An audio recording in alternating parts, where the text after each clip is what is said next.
Apa hukum baca Quran dalam bentuk rumi atau tidak mengikut tajwid? Hukumnya ulama kata dalam bab baca Quran rumi boleh untuk belajar saja, tidak boleh untuk tilawah.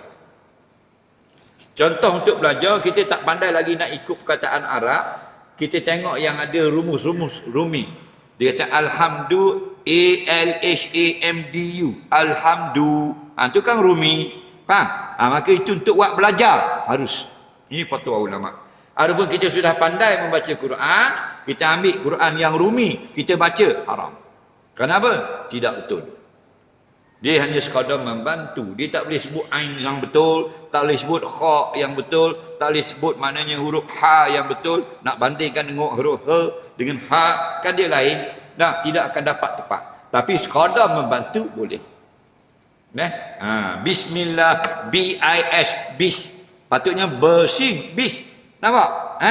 Tak, BIS. Itu kan rumi, harus.